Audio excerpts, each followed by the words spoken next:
आणि गडावरून खाली येऊस्तर राजकीय स्टेटमेंट नाही करत. ज्यावेळेस मी आपला मावळा आणि गड किल्ला संवर्धनाची भूमिका मांडत असतो त्यावेळेस मी कुठलीच राजकीय स्टेटमेंट नाही करत. ते त्या गोष्टी माझ्यासाठी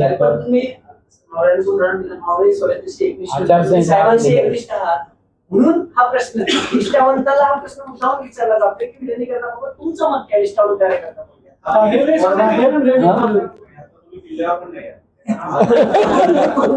पण मी भूमिका गड किल्ल्यांची मांडण्यासाठी आले.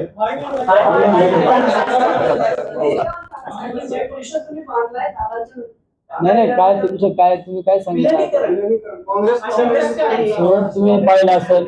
मी बऱ्याच वेळा पक्षाची भूमिका मांडत असताना सांगतो आदरणीय पवार साहेबांच्या संसदीय कारकिर्दीला 65 वर्ष पूर्ण झाले. 65 वर्षाच्या कारकिर्दीला सुरुवात झालेली आहे. आमचं जेवढं वय नाही तेवढा पवार साहेबांचा राजकीय अनुभव आहे.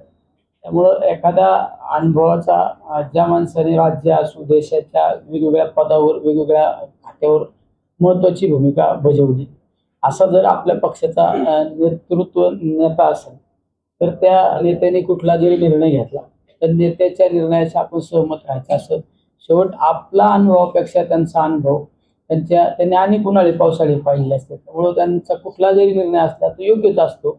त्यामुळे हा विश्वास कार्यकर्त्यांनी नेहमी नेत्यावर ठेवला पाहिजे. त्यामुळं मी नेत्याच्या खांद्यावर मान टाकणारा एक कार्यकर्ता आहे आणि त्यावर विलिनीकरण या सगळ्या गोष्टी आदरणीय आमच्या पक्षाचे नेते म्हणण्यापेक्षा सर्व आदरणीय साहेब असो आमचे आदरणीय संसदेमध्ये आम्ही ज्यांच्या नेतृत्वाखाली काम करतो त्या आदरणीय ताई असो किंवा आमचे प्रांताध्यक्ष शशिकांत शिंदे साहेब असो किंवा आमच्या पक्षाचे माजी प्रांताध्यक्ष जयंत पाटील साहेब असो हे त्यावर यांच्यासारख्या नेतेमंडळीने ताकदीच्या नेतेमंडळीने भाष्य करणे योग्य असतं.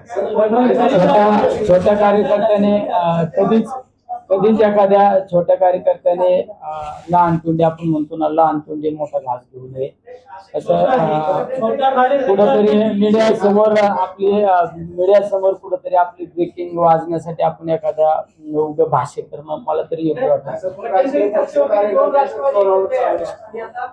नाही राजकीय पक्ष हा कार्यकर्त्यांच्या जोरावर जरी चालत असतो पण शेवट आम्ही एखाद्या जहाजात बसलेलो थोडक्यात किंवा एखाद्या गाडीत बसलेलो आहे. आपण एखाद्या गाडीत प्रवास करीत असतो. आपला ड्रायव्हर विश्वास असतो. माझा ड्रायव्हर मी झोप जरी आली तर ड्रायव्हर मला व्यवस्थित तरी पोहोचवणार आहे. तसा आमच्या जहाजाचा ड्रायव्हर म्हणजे आदरणीय साहेब आहेत.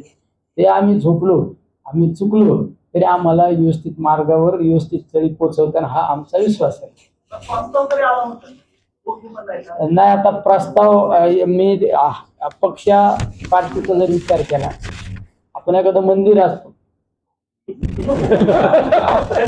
माझ्यासारखा कार्यकर्ता त्या मंदिराचा पायाचा ते दगड म्हणून काम करतो. त्यामुळं कार्यकर्त्याची भूमिका पार पडायची असते.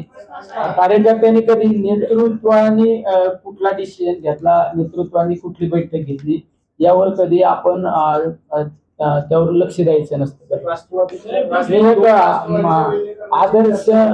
आदर्श आचारसंहिता पाळणारा कार्यकर्ता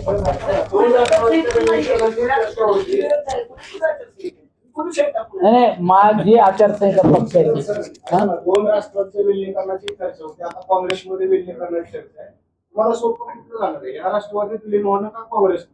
नाही मला काय सोपं आहे यापेक्षा मला काय सोपं आहे मला काय अवघड आहे तो सगळा डिसिजन आमचे आदरणीय नेतेच घेतील. दिल्लीत चर्चा तर एवढ्यात काय झाली नाही. आम्ही पण दिल्लीत गेलो नाही. आता मी 21 तारखेची मोहीम संपल्यानंतर माझे काही कमिट्यांची बैठक आहे 22 तारखेला मी दिल्लीला जाणार आहे आणि दिल्लीत काही चर्चा झाली तर निश्चित एअरपोर्टला आल्यानंतर मी तुमच्याकडे येऊन सगळी चर्चा तुमच्या समोर पहिली मांडणी केली जाईल.